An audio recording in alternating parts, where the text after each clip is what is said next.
Кроме ужасной установки с центральным мозгом и шелковых шапочек с электродами, интерес для меня представляли капсулы группы «Рукоятка».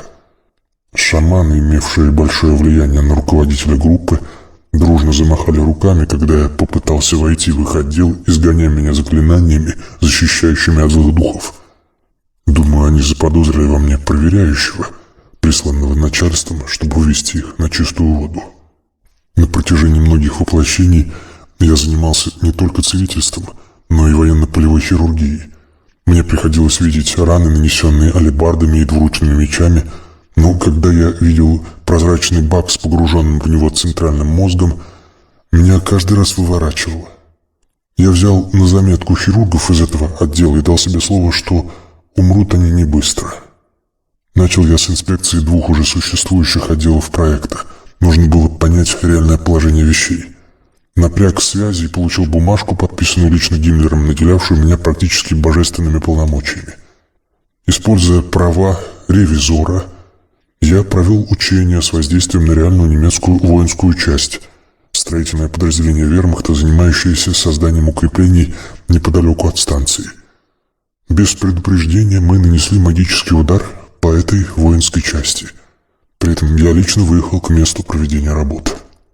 Суть воздействия состояла в наведении сонного состояния на людей, находящихся в данном квадрате.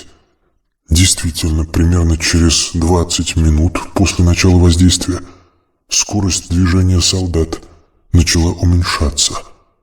Через 40 минут некоторые солдаты прилегли отдохнуть, что вообще не характерно для немцев.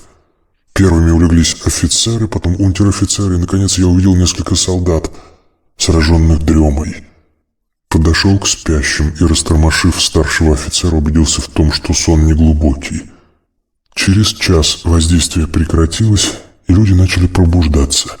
Я попросил командования не наказывать солдат и постараться сохранить происшествие в тайне. Мы проанализировали работу станции, обследовали участников эксперимента, и, учитывая полученные данные, я начал формировать собственный отдел. Задача нового отдела состояла в погашении инерции мишени и обратной силы воздействия, идущего к станции.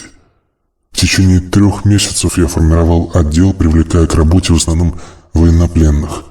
У меня была возможность подбирать магически одаренных людей из большого числа пленных в нескольких лагерях. В итоге я отобрал 18 человек, из которых 14 были офицерами. Кроме того, я вытащил из фонтанов рая 3 девушек, которых приметил во время моего пребывания там.